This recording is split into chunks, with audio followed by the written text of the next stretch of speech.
வணக்கம் friends, welcome to Karthik study circle academy. Friends, இந்த நம்பராலஜி question பாருங்கள். 324:13 கொடுத்துருக்காங்க. ஃப்ரெண்ட்ஸ், 324 யூஸ் பண்ணி எப்படி 13 கொண்டு வரலாம்? இந்த ஃபஸ்ட்டு டிஜிட் இருக்குல்ல 3, அதை போட்டுக்கோங்க ஃப்ரெண்ட்ஸ். இந்த மிடில் டிஜிட் இருக்குல்ல 2, அதை 3யோட பவரில் போடுங்க. ஸோ 3 ஸ்கொயர் ஆயிடுச்சா? 3 ஸ்கொயர் 9. இப்போ இந்த யூனிட் டிஜிட் இருக்குல்ல ஃப்ரெண்ட்ஸ், இதே இந்த 9ஓட ஆட் பண்ணுங்க. ஸோ 9 + 4 13. இதுதான் ஃப்ரெண்ட்ஸ் இந்த 13. இதெல்லாம் ரொம்ப இம்பார்ட்டன்ட் அண்ட் பெக்குலியரான லாஜிக்ஸ் ஃப்ரெண்ட்ஸ். ஓகே, நல்லா நோட் புக்கில் நோட் பண்ணி வச்சுக்கோங்க.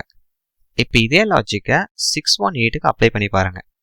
ஸோ 6 அப்படியே வச்சுக்கோங்க. மிடில் டிஜிட் வந்து 1 6 பவரில் போடுங்க.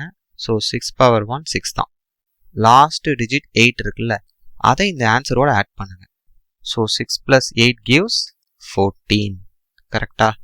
நம்ம லாஜிக் கரெக்டு. இப்போ இதே லாஜிக்கை 918க்கு அப்ளை பண்ணுங்க. ஸோ 9 அப்படியே வச்சுக்கோங்க. 1 வந்து 9 பவரில் போட்டிங்கன்னா 9 பவர் 1 9 தான். ப்ளஸ் இங்கே பாருங்கள், லாஸ்ட் யூனிட் டிஜிட் என்ன இருக்குது? 8. அதை 9ஓட ஆட் பண்ணுங்க. So 9 + 8 gives 17. அப்போ இந்த கொஷினோட answer option D 17. So logic கிளியராக இருக்கா ஃப்ரெண்ட்ஸ்? தேங்க்யூ.